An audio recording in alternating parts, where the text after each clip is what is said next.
হরে কৃষ্ণ, রাধে রাধে। কেমন আছো সবাই? আশা করছি খুব ভালো আছো, আমিও খুব ভালো আছি।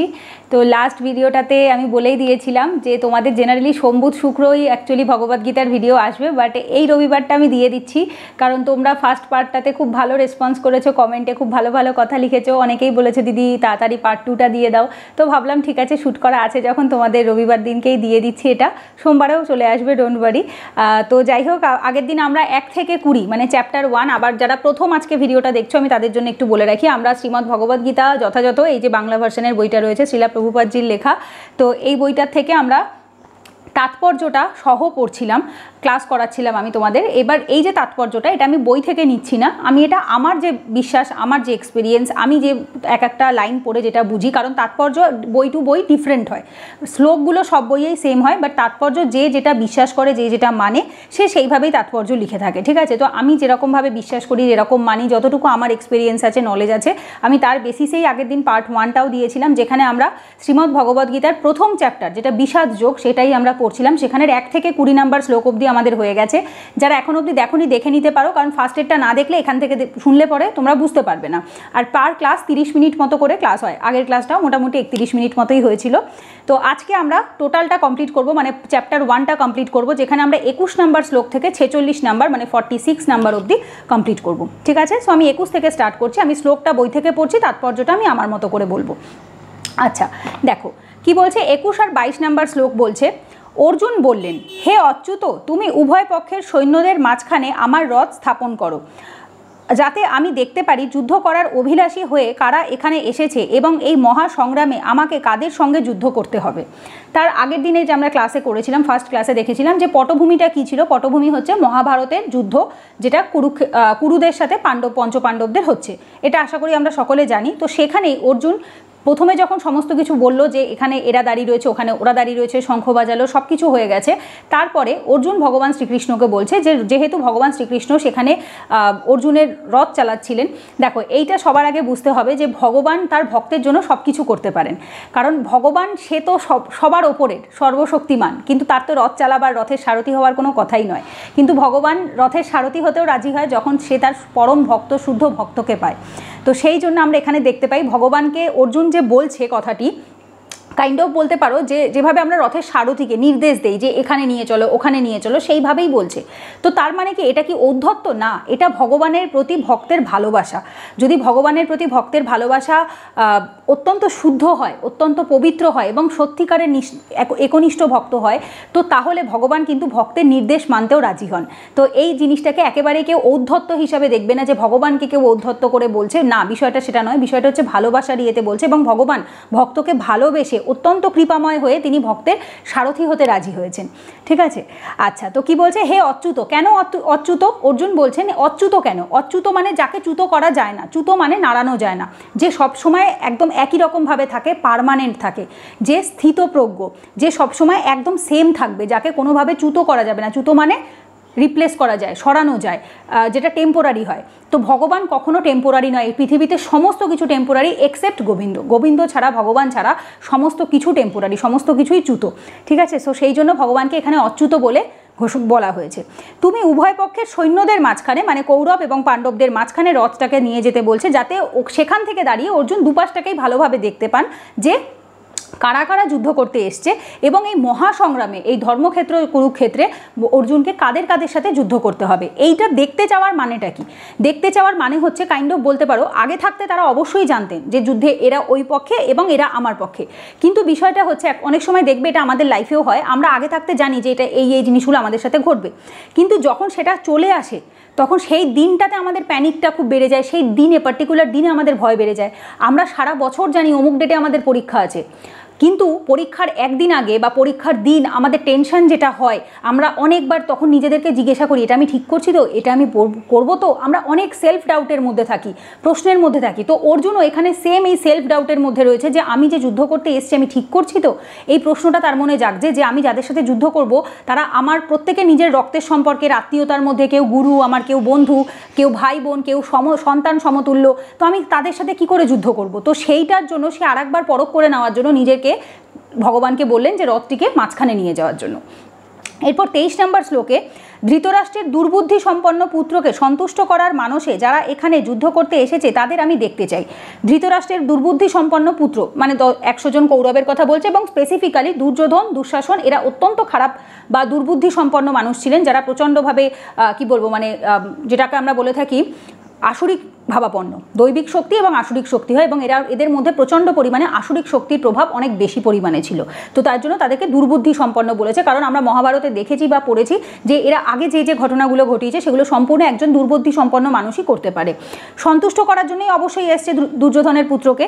তো তাদেরকে দেখতে চাইছে কে? অর্জুন, যে অ্যাকচুয়ালি যে কোন মানুষগুলো তারা নিজেরা জ্ঞানী হওয়া সত্ত্বেও তারা নিজেদের জীবনকে ধর্মপরায়ণভাবে জীবনযাপন করার পরেও একজন দুর্বুদ্ধি সম্পন্ন মানুষকে সমর্থন করে তারা অধর্মের সাথে যোগ দিয়েছে। যদি আমরা পিতামহ ভীষ্মকে দেখি, গুরু দ্রোণাচার্যকে দেখি, বা আদার্স যেমন মামা শল্যকে কাইন্ড অফ বলতে পারো কনস্পিরেসি করে, ষড়যন্ত্র করে তাদের ইয়েতে নিয়ে নেওয়া হয়েছিল, কারণ তিনি নকুল সহদেবের মামা ছিলেন। তিনি এসছিলেন ওদের হয়ে যুদ্ধ করবে, বাট তাকে নিয়েছিলেন ওইদিকে।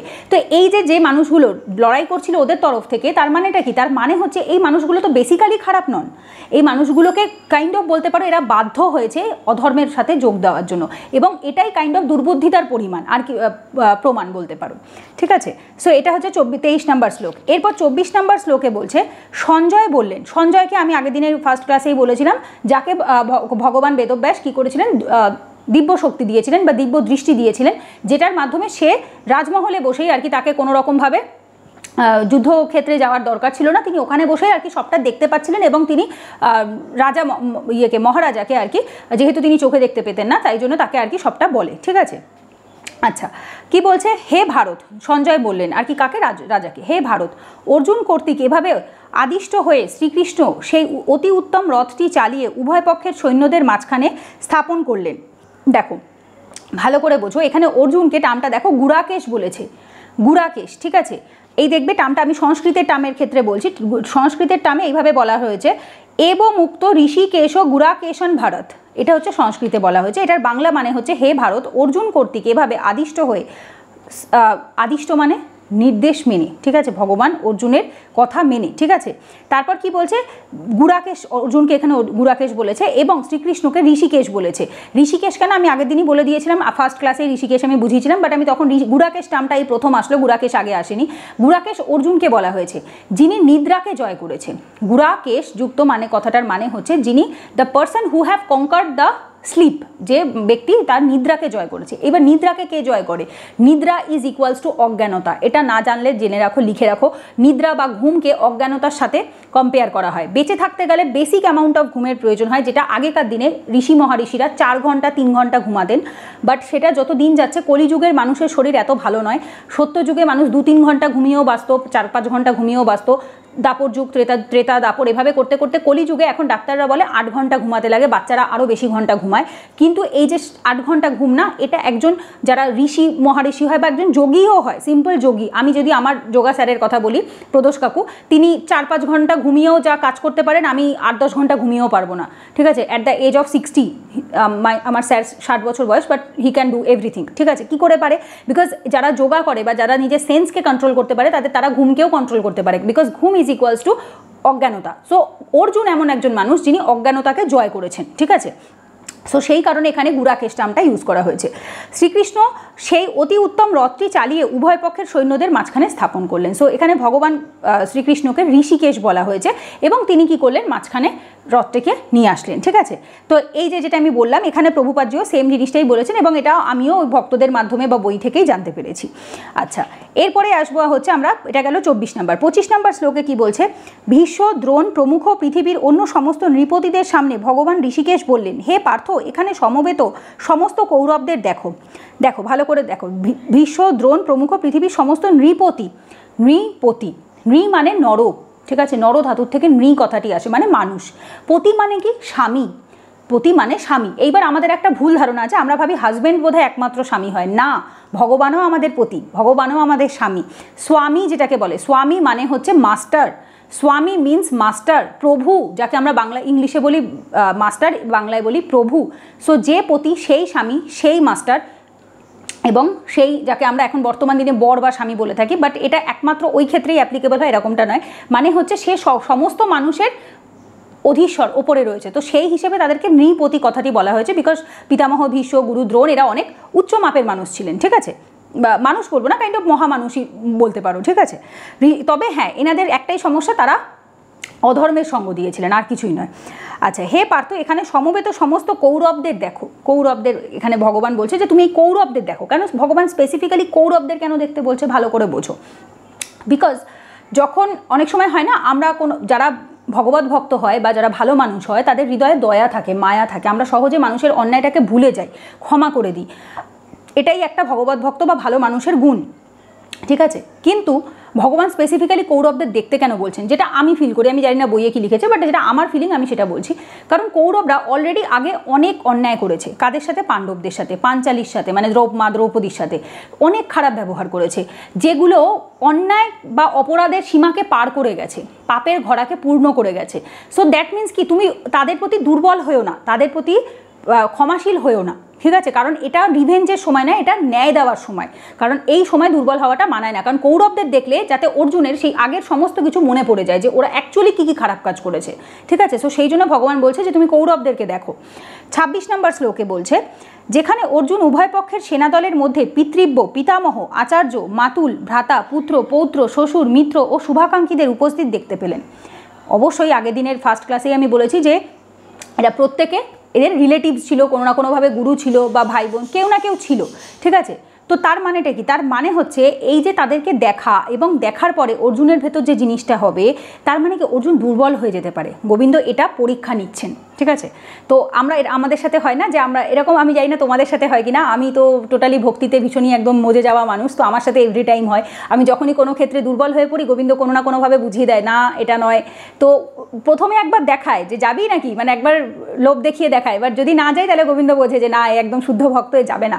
তো এই জিনিসটা ভগবান করে, ঠিক আছে, যে তুমি দেখো। তার মানে কি ভগবান ইচ্ছাকৃত বলছে, তুমি কি সত্যিই ভেবে দেখতে, মানে দেখবে যে দেখো এরা এরা রয়েছে এবং এরা তোমার রিলেটিভ, কিন্তু এবার ওটা অর্জুনের পরীক্ষা। অর্জুন যদি সেই সময় দুর্বল থাকতো, দুর্বল যদি যেহেতু অর্জুন হয়ে গেছিলো, সেহেতু ভাগ্যিস অর্জুন দুর্বল হয়ে গেছিলো, উই আর থ্যাঙ্কফুল। সেই জন্য আমরা ভগবদ্গীতা পেয়েছি, ভগবান অর্জুনকে সেই জ্ঞানটা দিয়েছেন এবং তার মাধ্যমে আমরাও জানতে পেরেছি।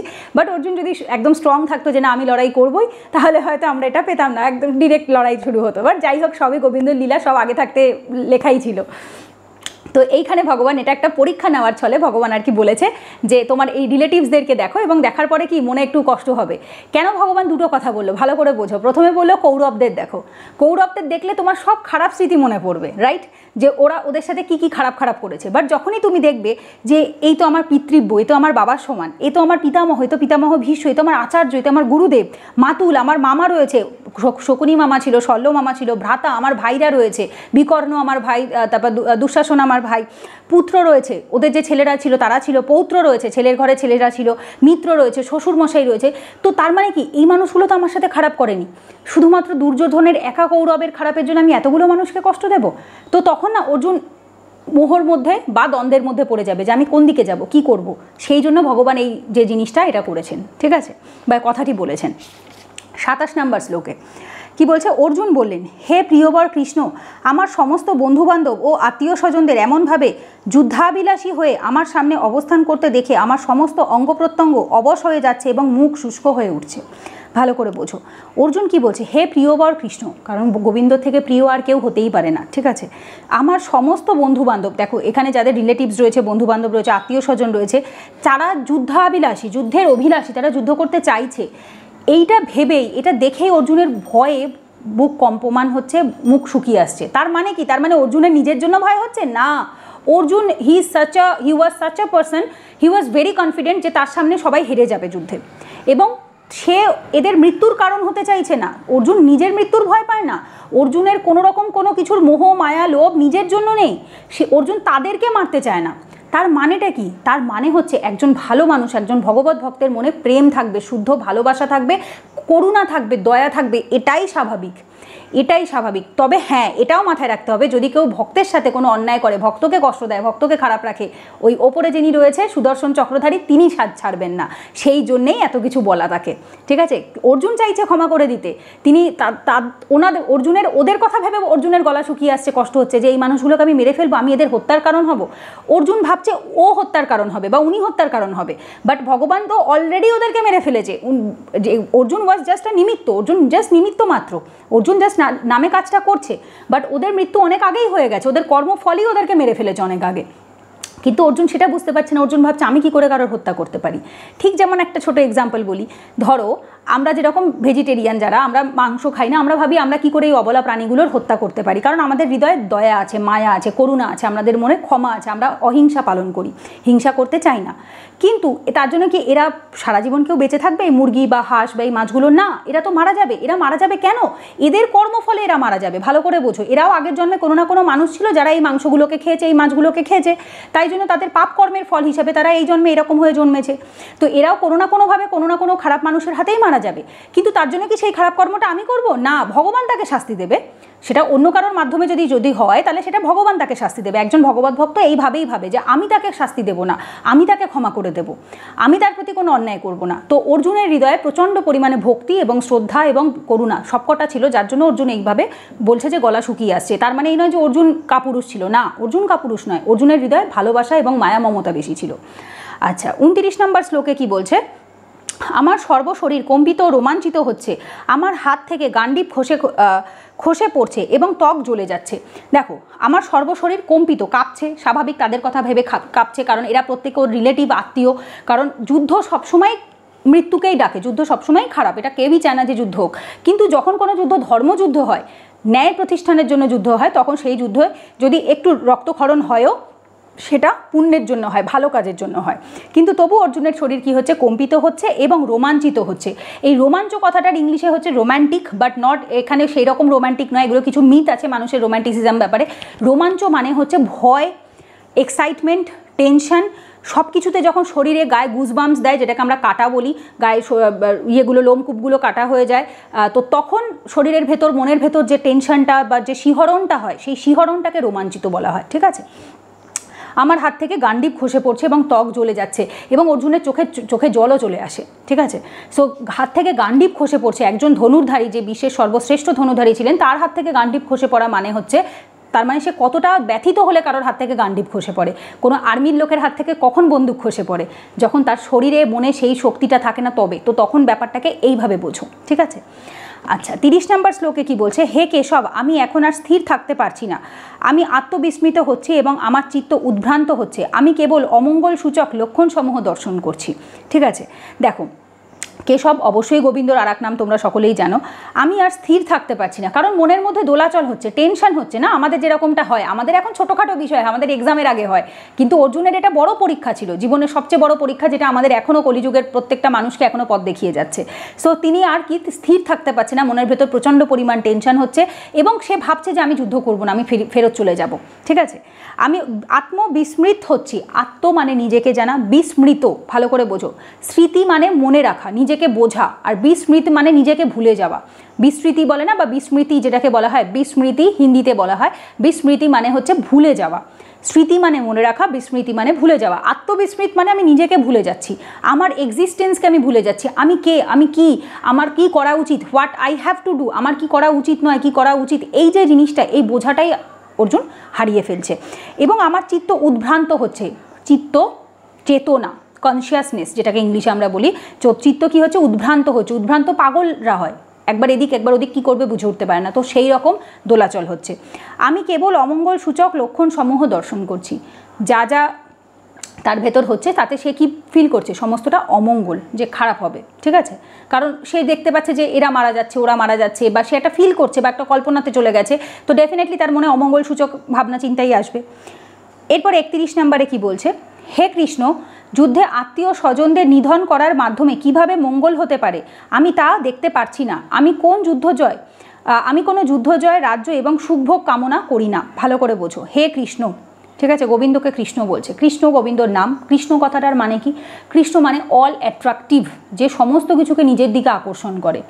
ঠিক আছে? যে সমস্ত কিছুকে, কৃষ্ণ কথাটার ইংলিশ মানে অ্যাট্রাকটিভ, বাংলা মানে আকর্ষণ, যে সমস্ত কিছুকে নিজের দিকে অ্যাট্রাক্ট করতে পারে। যুদ্ধে আত্মীয় স্বজনদের নিধন করার মাধ্যমে, এইখানে কৃষ্ণ কথাটা কেন বললো? এক একটা শ্লোকে এক এক রকম নাম ব্যবহার করা হয়েছে। কৃষ্ণ কেন? বিকজ অবভিয়াসলি ভগবান বিষ্ণুর আরেক নাম কৃষ্ণ, সেটা আলাদা বিষয়, বাট এখানে ভগবানকে কৃষ্ণ বলার মাধ্যমে এটাই বোঝাতে চাইছে যে ভগবান তুমি যেরকম সব কিছুকে অ্যাট্রাক্ট করে নাও, আমার ভেতরে যে ভয়, আমার ভেতরে যে টেনশন কাজটা করছে, সেই ভয়গুলোকে, সেই অস্বস্তি, উদ্ভ্রান্ততা, এই যাবতীয় যা সমস্যাগুলো অর্জুনের মধ্যে আসছিল সেগুলোকে তুমি তোমার দিকে অ্যাট্রাক্ট করে নিয়ে নাও, কারণ যেগুলো ভগবানের দিকে অ্যাট্রাক্ট হয় সেগুলো আমাদের থেকে সরে যায়, ঠিক আছে? সো যুদ্ধে আত্মীয় স্বজনদের নিধন করার মাধ্যমে কিভাবে মঙ্গল হতে পারে, অর্জুন এভাবে কেন ভাবছে? কারণটা কি, অর্জুন এখনও আত্মার মধ্যেই ঘুরছে ফিরছে। অর্জুন তখনও আত্মা বলছি, বডির ভেতরেই অর্জুন ঘুরছে, কারণ অর্জুন শরীরের সম্পর্কের বেসিসে ভাবছে যে আত্মীয় স্বজন, এই আত্মীয় স্বজন কথাটা এটা তো শরীরের সম্পর্কের মাধ্যমে এসছে। অর্জুন এটা বুঝতে পারছে না, কারণ অর্জুন তখন অবধি ভগবদ্গীতার জ্ঞান পাননি ভগবানের থেকে। আমরা বলতে পারছি কেন, আমরা অলরেডি ভগবদ্গীতা পড়ে ফেলেছি, রাইট? সো সেক্ষেত্রে অর্জুন তখন কি ভাবছে, শরীরের সম্পর্কের কথা ভাবছে। এ বাবা, এ মা, এ পিতা, ও ভাই, ও বোন, এগুলো কি আমাদের শারীরিক সম্পর্কের জন্য হয়, আত্মিক সম্পর্কের জন্য হয় না। হ্যাঁ, থাকতে থাকতে আত্মার সম্পর্ক হয়, দ্যাট ইজ ডিফারেন্ট, বাট মারা গেলে তখন সেই সম্পর্কগুলোও চলে যায়, বোঝা গেছে? সো দ্যাট মিনস কি, তার মানে হচ্ছে এগুলো তোমার বর্তমান ফিজিক্যাল এক্সিস্টেন্স যেটা তুমি পেয়েছো সেই জন্য এই সম্পর্কটা রয়েছে। পরের জন্মে যখন তুমি মানুষ হয়ে জন্মাবে না, একটা কীটপতঙ্গ হয়ে জন্মাবে, তখন আর তোমার এই রিলেশনশিপগুলোও থাকবে না। সো এই যত রিলেশনশিপ রয়েছে এগুলো অর্জুন এইভাবে ভাবছে, তার কারণ হচ্ছে অর্জুন মোহর মধ্যে রয়েছে, তখনও আত্মীয় স্বজনদেরকে বাঁচিয়ে রাখার, ভালোবাসার সেই মোহর মধ্যে বেঁধে রয়েছে, ঠিক আছে? এবং সে কি বলছে, আমি কোনো মঙ্গল দেখতে পাচ্ছি না, কারণ অর্জুন এখানে জাস্টিসের কথা ভাবছে না। অর্জুন ভাবছে এটা যদি আমি করি, আমি অন্যায় করব, আমি রিভেঞ্জ নেব, সেটা সে করতে চায় না, কারণ সে একজন ভালো মানুষ, তার মনের মধ্যে হৃদয়ে কোমলতা রয়েছে, বিশ্বাস রয়েছে, এবং ভগবানের প্রতি ভক্তি রয়েছে, বিশ্বাস রয়েছে।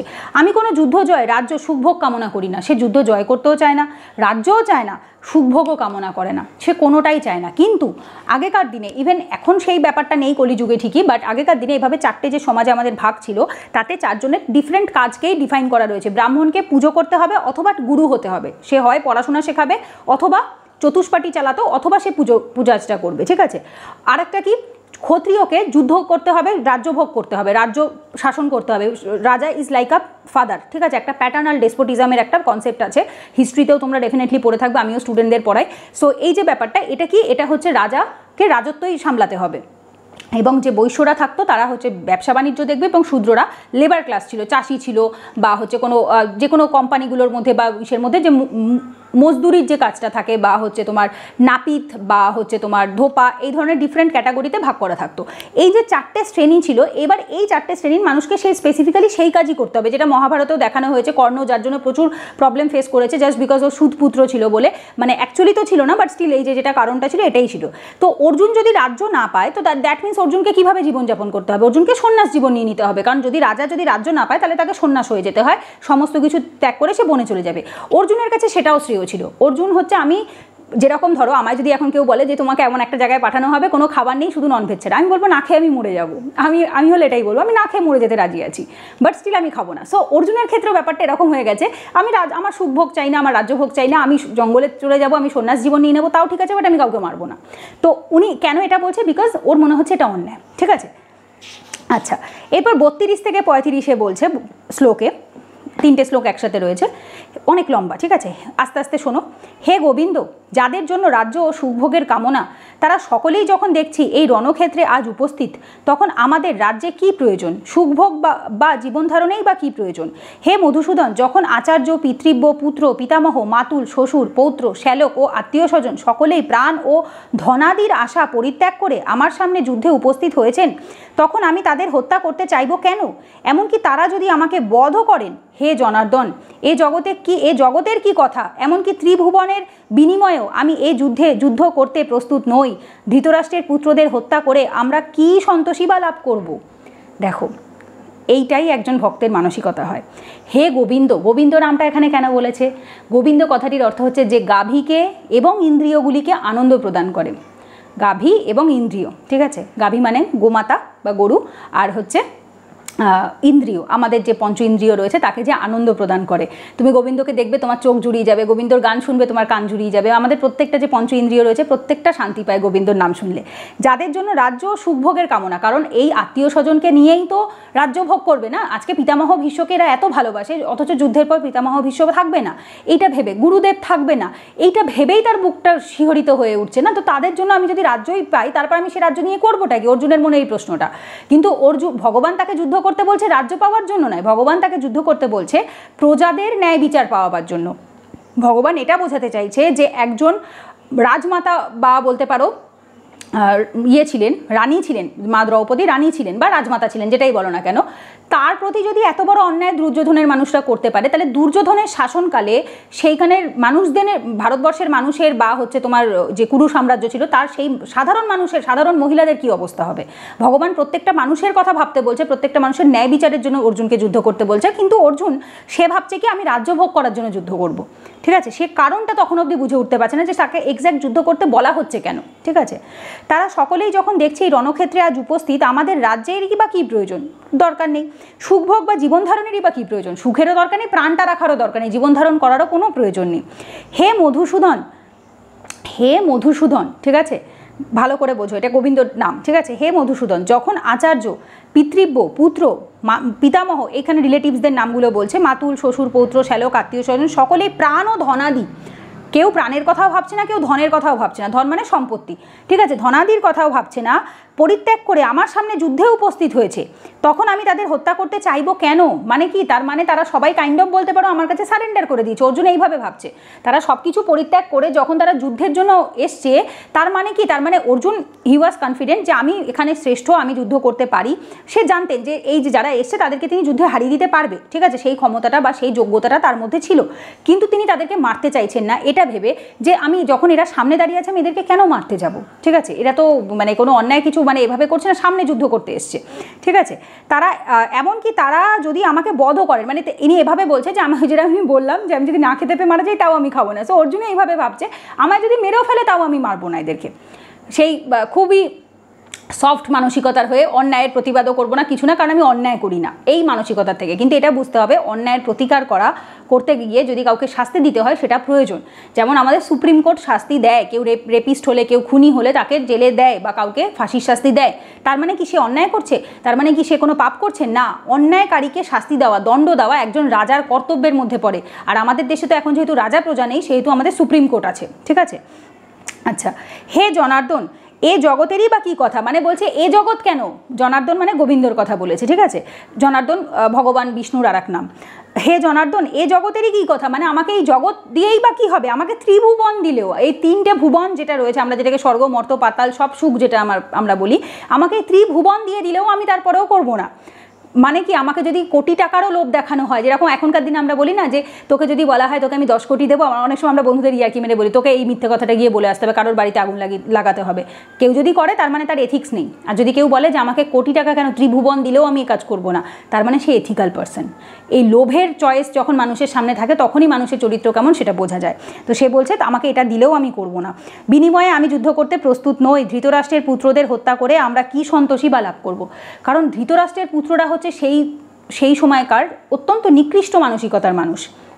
ঠিক আছে, সো তাদেরকে হত্যা করে কী লাভ? অর্জুন এইভাবে ভাবছে যে মানে সেই বলে না, সেই ছুঁচো মেরে হাত গন্ধ, ব্যাপারটা ওরকম আর কি অর্জুনের কাছে, যে এদের পুত্রকে হত্যা করে আমি কি পাবো, অ্যাকচুয়ালি কী পাবো?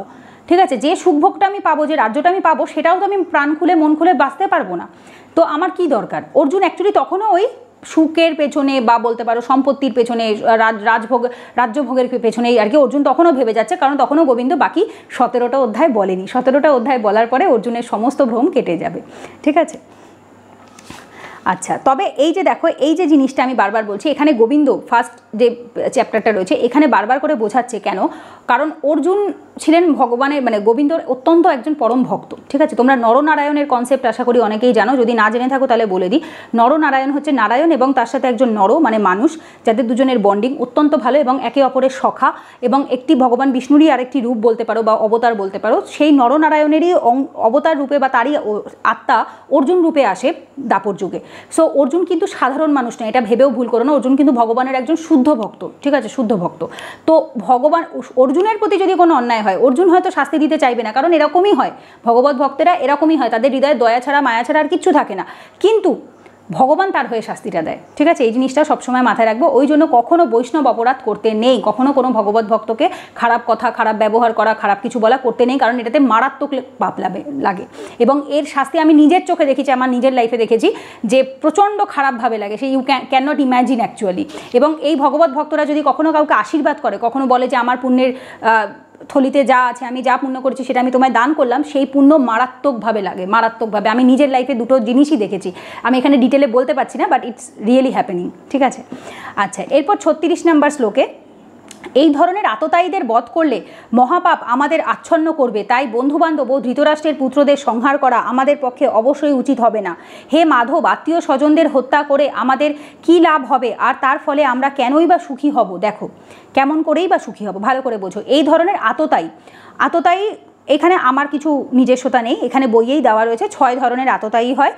এখানে শ্রীলা প্রভুপাদজি লিখেছেন, আমি বলে দিচ্ছি তোমাদের শুধু। যে বিষ দান করে, যে কাউকে বিষ দেয়, যে ঘরে আগুন লাগায়, যে মারাত্মক অস্ত্রের দ্বারা আক্রমণ করে, যে ধনসম্পদ লুণ্ঠন করে, যে অন্যের জমি দখল করে, যে ধর্মপত্নীকে হরণ করে, এই 6 ধরনেরকে আর কি আততায়ীদেরকে হত্যাদণ্ড দিলেও কোনো পাপ লাগে না, ঠিক আছে। এটা শাস্ত্রেই বলা আছে, বেদ অনুসারেই এটা বলা আছে।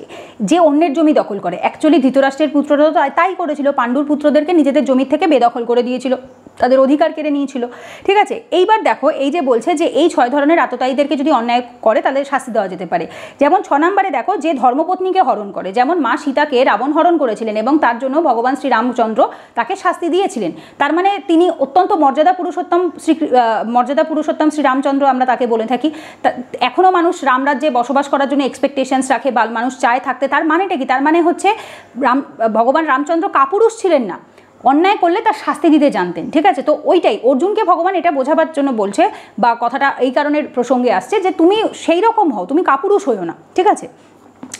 আমাদের আচ্ছন্ন করবে, মানে অর্জুনের মত অনুসারে এই আততায়ীদের হত্যা করলে মহাপাপে সে আচ্ছন্ন হবে।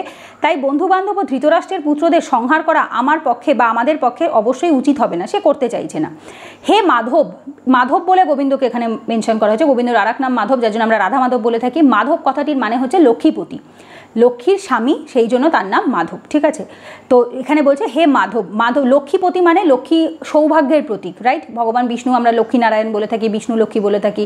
তো এই যে লক্ষ্মীপতি, তার মানে কি ঐশ্বর্য, সৌভাগ্য, এগুলোর প্রতীক। তো গোবিন্দ যদি কারোর পাশে থাকে, যে সৌভাগ্যের প্রতীক, সে কি করে খারাপ হতে পারে? তো এইভাবে কাইন্ড অফ ইন্টারনাল মিনিংটা এখানে বোঝাচ্ছে। আত্মীয় স্বজনদের হত্যা করে আমাদের কি লাভ হবে, আর তার ফলে আমরা কেমন করেই বা সুখী হব? কারণ অর্জুন এখনও তাদের আত্মীয় স্বজন রূপেই দেখছে, তাদেরকে কোনো রকম অন্যায়কারী হিসাবে দেখতে পাচ্ছে না।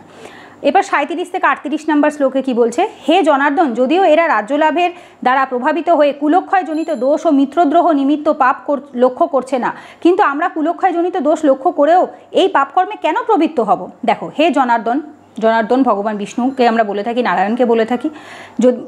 যদিও এরা রাজ্যলাভের দ্বারা, এরা মনে করছে রাজ্য লাভের দ্বারা প্রভাবিত হয়ে, এরা ভাবছে যুদ্ধে যদি আমরা জয়লাভ করি আমরা এই রাজ্যটা পেয়ে যাব, হস্তিনাপুর আমাদের হবে, ইন্দ্রপ্রস্থ আমাদের হবে। তো এরা এইভাবে ভাবছে।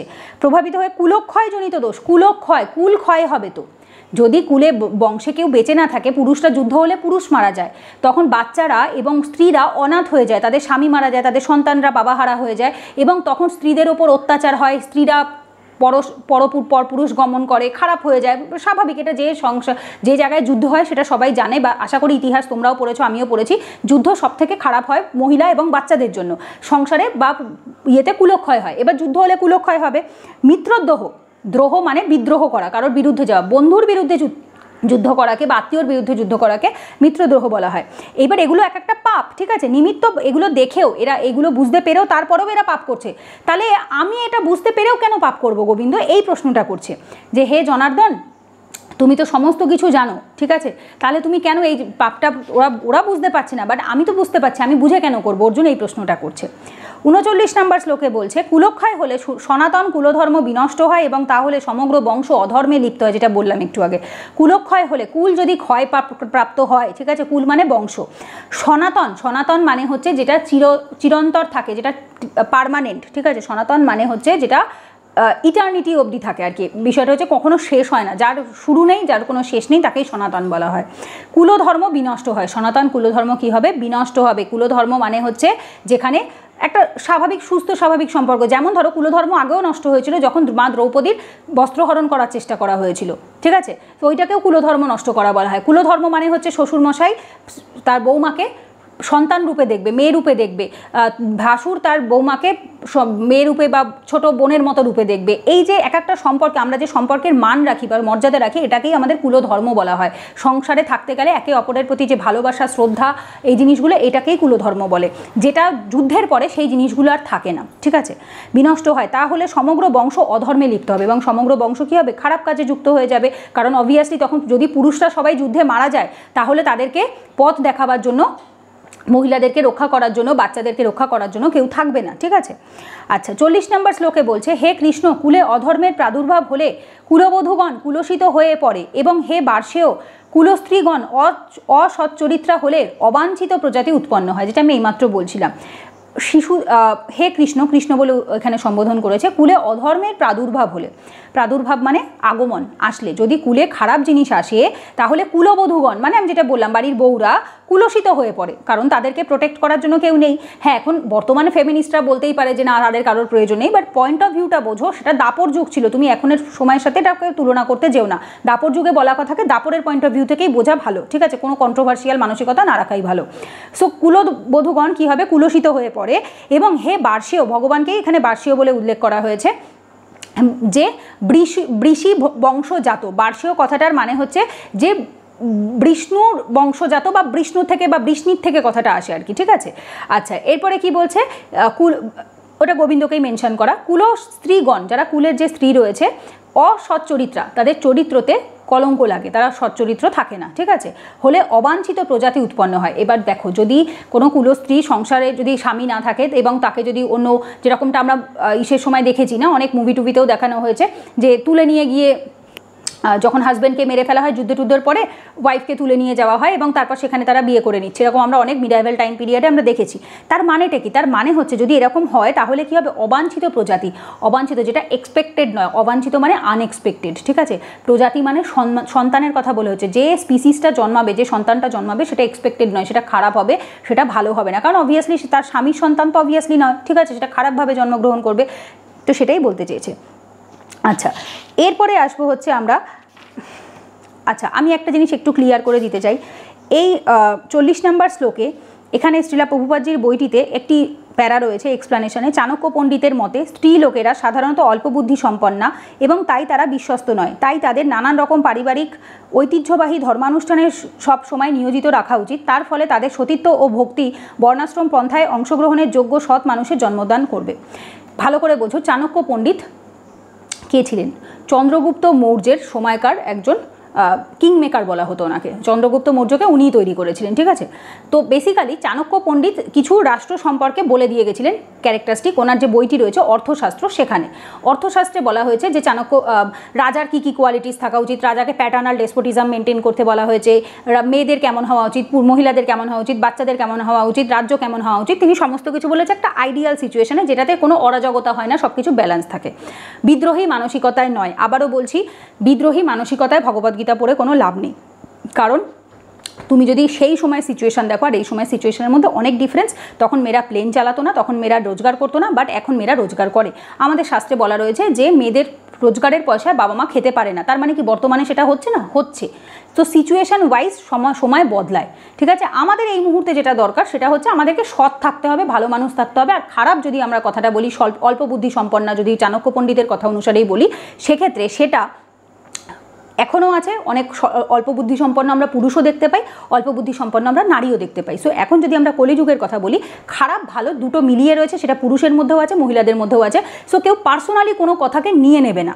শাস্ত্রে অনেক কিছু বলা থাকে, সেটা একটা সুস্থ স্বাভাবিক সিস্টেমেটিক লাইফস্টাইলকে দেওয়ার জন্য বলা থাকে। যেমন একটা এক্সাম্পল বলি, বর্তমানে আমরা রিজার্ভেশনের অনেকেই হয়তো পক্ষে বলি, কেউ বিপক্ষে বলি, বাট রিজার্ভেশন আছে কি নেই সেটা তোমরা সাপোর্ট নাই করতে পারো, বাট আছে। সমাজে একটা শান্তিপূর্ণ সহাবস্থানের জন্য এটার প্রয়োজন আছে। ঠিক যেরকম বাংলাদেশের কেসে এখন আমরা দেখতে পাচ্ছি যে শান্তিপূর্ণ অবস্থাটা যে নষ্ট হয়েছে, তার কারণ হচ্ছে কিছু জিনিস যদি এদিক থেকে ওদিক হয় তখন এই অরাজকতা বা বিশৃঙ্খলতা সৃষ্টি হয়। সেরকমই আগেকার দিনের শাস্ত্রে অনেক নিয়ম বলা থাকতো, যে নিয়মগুলো সমাজকে বিশৃঙ্খলার হাত থেকে রক্ষা করতো, ঠিক আছে। সো দ্যাটস ওয়াই এইগুলোকে কলিযুগে কেউ টেনে নিয়ে এসে গায়ে মেখে নিয়ে এসে বিষয়টাকে খুব একটা ফেমিনিস্ট ইডিওলজি থেকে দেখাটা আমার মনে হয় না উচিত হবে। তোমার যতটুকু নেওয়ার আছে তুমি ততটুকু নেবে, এক্সপ্লানেশন নিজের মতো করে বোঝাটা আমার মনে হয় বেটার হয়, ঠিক আছে। এক্সপ্লানেশনকে গায়ে মেখে নেবে না, because Bhagavadgita is different, explanation যার যার নিজের মতামত অনুসারে হয়ে থাকে। আচ্ছা, এরপরে আসবো হচ্ছে বর্ণ 41 নম্বর শ্লোক। বর্ণসংকর উৎপাদন বৃদ্ধি হলে কুল ও কুলঘাতকেরা নরকগামী হয়।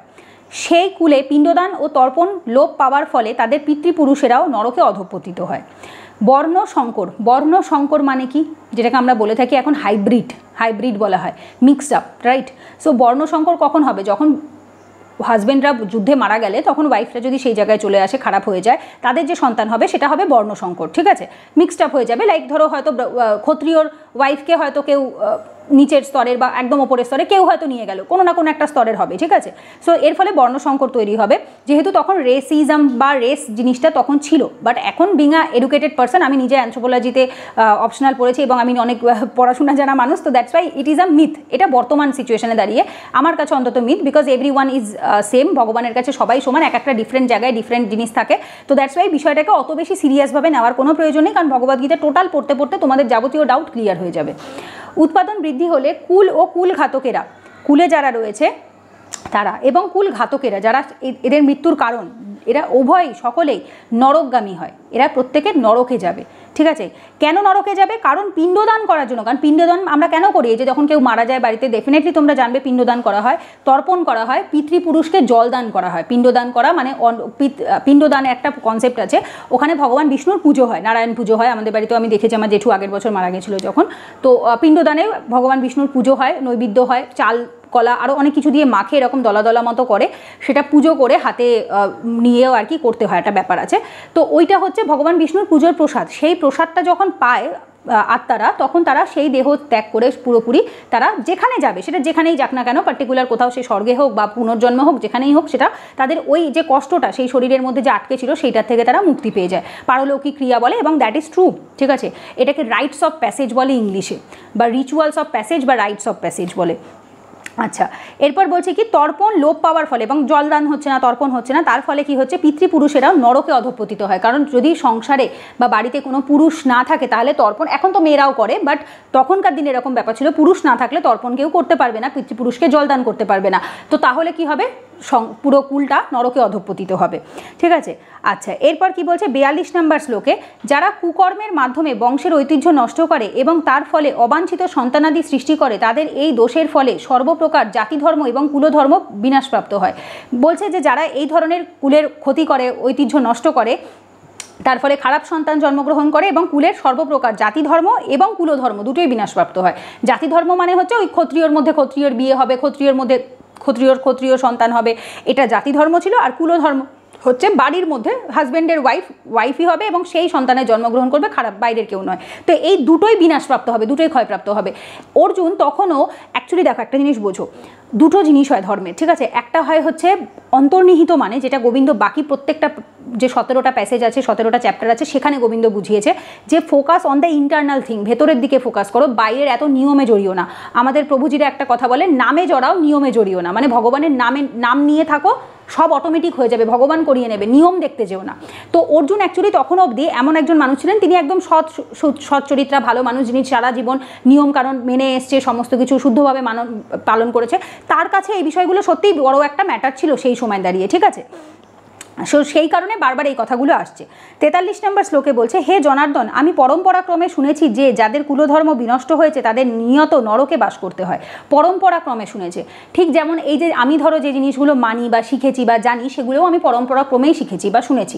যেমন ধরো এই যে আমাদের মেয়েদের পিরিয়ডস হলে আমরা ঠাকুর ছুঁই না বা ঠাকুরের পুজো দিই না, এটা কি পরম্পরাক্রমেই আমরা শুনেছি বা শিখেছি, ঠিক আছে? তো বেসিক্যালি কি হয়, আমরা যে জিনিসটা বংশ পরম্পরায় শুনি, বাবা মায়ের মুখ থেকে শুনি, সেটাই আমরা বিশ্বাস করি, সেটাই আমরা লাইফে অ্যাকচুয়ালি ফলো করতে থাকি। অর্জুনও সেটাই শিখেছিলেন গুরুদেবের কাছ থেকে বা বংশের বড় মানুষদের কাছ থেকে, যে জীবনটাকে এইভাবে সিস্টেমেটিক ওয়েতে, পারফেক্ট ওয়েতে বাঁচতে হয়। এইগুলো প্যারামিটার, এইগুলো ভালোর প্যারামিটার, এগুলো মন্দর প্যারামিটার। তো সেই পয়েন্ট অফ ভিউ থেকেই সে কথাগুলি বলছে, ঠিক আছে? মানে কেউ এরম ভাববে না যে স্টিরিওটাইপিং মানসিকতা। তো তোমরা দাপরের পয়েন্ট অফ ভিউ থেকে দেখো, 3500 বছর আগে, 3200 বছর আগের কথার পয়েন্ট অফ ভিউ থেকে দেখো, ঠিক আছে? যাদের কুলধর্ম বিনষ্ট হয়েছে তাদের নিরত নরকে বাস করতে হয়, কারণ কুলধর্ম ওই যে অলরেডি বললাম, তর্পণ করার লোক থাকে না, তো তখন নরক যন্ত্রণা তাদেরকে ভোগ করতে হয়। আচ্ছা, 44 নম্বর শ্লোকে কি বলছে, হায় কি আশ্চর্যের বিষয় যে আমরা রাজ্য সুখের লোভে স্বজনদের হত্যা করতে উদ্যত হয়ে মহাপাপকর্মে সংকল্পবদ্ধ হয়েছি। অর্জুন তখনও ভেবে যাচ্ছে যে আত্মীয় স্বজন এরা সকলে এদের নিজের, এবং অর্জুন তখনও বডির কনসেপ্টে বিশ্বাসী নয়, তখনও সে ভাবছে এরা সকলেই আমার এরাই আর কি, এদের যে শরীরের থেকে সম্পর্ক সেটা একবারও মাথায় আসছে না। বলছে কি আশ্চর্যের বিষয়, আমরা রাজ্য সুখ লোভ, ও ভাবছে যে এটা জিতলেও রাজ্য সুখ করবে, তো সেই হিসেবে সে বারবার করে ভেবে যাচ্ছে যে এটা আমি পাপ করছি, যে রাজ্য সুখের লোভে আমি এত বড় অন্যায় করব। কিন্তু আসলে রাজ্য সুখের জন্য নয়, অন্য কারণে, ন্যায়ের জন্য ভগবান এটা করাচ্ছে, ধর্মযুদ্ধের জন্য করাচ্ছে। তো কি বলছে, মহাপাপ কর্মে সংকল্পবদ্ধ হয়েছে। সংকল্প মানে হচ্ছে দৃঢ় প্রতিজ্ঞ, কোনো জিনিস করবোই, একদম মনস্থির করে নেওয়াকে সংকল্পবদ্ধ বলে। আচ্ছা, এরপর 45 নম্বর শ্লোকে বলছে প্রতিরোধ রহিত ও নিরস্ত্র অবস্থায়, প্রতিরোধ রহিত মানে নেই, আমার কাছে নেই, বাধা, ঠিক আছে। প্রতিরোধ মানে আমি প্রতিরোধ করব না, রহিত মানে উইদাউট প্রোটেস্ট, বা ইংলিশে যেটাকে আমরা বলি উইদাউট প্রোটেস্ট, আমি কোনো রকম ডিফেন্ড করব না, কোনো রকম প্রোটেস্ট করব না। নিরস্ত্র, আমার কাছে কোনো অস্ত্র থাকবে না অবস্থায় আমাকে যদি শস্ত্রধারী ধৃতরাষ্ট্রের পুত্রেরা যুদ্ধে বধ করে তাহলেও আমার অধিকতর মঙ্গল হবে। অর্জুন এতটাই মহান, এতটাই উদার, এতটাই ত্যাগ করতে চাইছে, সে নিজের প্রাণ দিয়ে দিতে রাজি আছে, সে যুদ্ধে অস্ত্র তুলবে না, সে নিরস্ত্র থাকবে, কোনো প্রতিরোধ করবে না, কিচ্ছু করবে না। সেই অবস্থায় ধৃতরাষ্ট্রের পুত্ররা যদি অস্ত্র নিয়ে এসে তাকে হত্যাও করে দেয়, তাও তাতে সে মনে করছে তার মঙ্গল হবে। কারণ কি, আমি তো অন্যায় করলাম না, আমি তো কাউকে খুন করলাম না, এইভাবে করে সে ভাবছে। ব্যাপারটা বোঝা গেছে? কিন্তু সে এই জায়গাটাতে বুঝতে হবে যে রাজা যখন যুদ্ধে নামে, অ্যাকচুয়ালি এটা যুদ্ধের নিয়ম যে যদি কেউ নিরস্ত্র থাকে, যদি কেউ অস্ত্র না তোলে, তাকে হত্যা করা যায় না, তার উপর অ্যাটাক করা যায় না। বাট মহাভারতের যুদ্ধে অনেক নিয়মের অবভিয়াসলি চেঞ্জেস হয়েছে, অনেক নিয়ম বেনিয়ম হয়ে গেছে, কারণ ভগবানের একটাই মোটিভ ছিল ন্যায় দেওয়া, ধর্মযুদ্ধকে ধর্মের পথে জয়লাভ করানো, মানে ধর্মকেই জয়লাভ করানো। তাতে যদি অধর্ম করতে হয়, অশ্বত্থমা হত ইতি গজও যদি করতে হয় আমি করব। ভগবানকে যদি রথের চাকা খুলে নিয়ে অস্ত্র তুলতে পারবো না, রথের চাকা তো তুলতে পারবো, রথের চাকা তুলে নিতে হয়, ভগবান তাও তুলবে। কিন্তু ভগবান যে কোনো মতে ন্যায়কেই জয়লাভ করাবে, ন্যায়কেই ওপরে রাখবে, ঠিক আছে। কারণ না হলে মানুষের বিচারের ওপর থেকে, ন্যায়ের ওপর থেকে ভরসা বিশ্বাস উঠে যেত। সো এখানে কি বলছে যে যদি আমি অস্ত্র ধরবো না, ওরা এসে আমাকে বেড়ে দিক, তাও ভালো। মানে অর্জুন এতটাই কৃপালু, এতটাই তার মনে আর কি হৃদয়ে দয়া মায়া। 46 নম্বর মানে লাস্ট শ্লোকে বলছে সঞ্জয় উবাচ, মানে সঞ্জয় বললেন, রণক্ষেত্রে এই কথা বলে অর্জুন তার ধনুর্বাণ ত্যাগ করে তাকে শোকে ভারাক্রান্ত চিত্তে রথোপরি উপবেশন করলেন। সঞ্জয় এগুলো সবটা দেখলেন, যেমন ভগবানের সাথে অর্জুনের যে কথোপকথন হচ্ছে সেগুলো সঞ্জয় সমস্তটা নিজের চোখে দিব্য দৃষ্টিতে দেখছিলেন, দেখে ইয়েকে বলছিলেন আর কি, রাজাকে বলছিলেন। বলার পরে মানে দুর্যোধনের বাবাকে বলছিলেন রণক্ষেত্রে এই কথা, ঠিক আছে, ধৃতরাষ্ট্রকে বলছিলেন যে এই কথা বলে অর্জুন তার ধনুর্বাণ ত্যাগ করে হাত থেকে তার গান্ডীব খসে পড়ে, শোকে ভারাক্রান্ত, খুবই দুঃখ, চোখে জল, ভারাক্রান্ত হয়ে চিত্তে মানে মনে, ঠিক আছে, ভারাক্রান্ত চিত্তে রথোপরি উপবেশন করলে, রথের উপরে বসলেন, উপবেশন করে বসে পড়লেন। কারণ যখন যুদ্ধ করতে এসে কোনো রাজা যদি হাত থেকে গান্ডীব ফেলে দিয়ে বা হাত থেকে ধনুর্বাণ ফেলে দিয়ে যদি কেউ বসে পড়ে, তার মানে কি সে অত্যন্ত কষ্টে, অত্যন্ত দুঃখে, কান্নায় মন থেকে ভেঙে পড়ে সে বসে, রাইট। সো এইখানে হচ্ছে তোমাদের প্রথম চ্যাপ্টার বিষাদ যোগ শেষ হচ্ছে, এইখানে অর্জুনের বলা শেষ হচ্ছে মোটামুটি। তারপর থেকে আমরা দেখব পরের দ্বিতীয় চ্যাপ্টার, মানে যেটা দ্বিতীয় অধ্যায় আর কি, সাংখ্যযোগ, সেইখানে একটাই প্রথম শ্লোকটাই সঞ্জয়ের রয়েছে। তারপর থেকে দ্বিতীয় নাম্বার শ্লোক থেকে গোবিন্দ বলবে শ্রী ভগবানু বাচু, এভাবে লেখা রয়েছে, মানে হচ্ছে ভগবান শ্রীকৃষ্ণ বলছেন। তো এটা নিয়ে আমরা পার্ট 3 নাম্বার ক্লাস যেটা রয়েছে, এটা পার্ট 2 আর কি, চ্যাপ্টার 1-এর পার্ট 2 কমপ্লিট।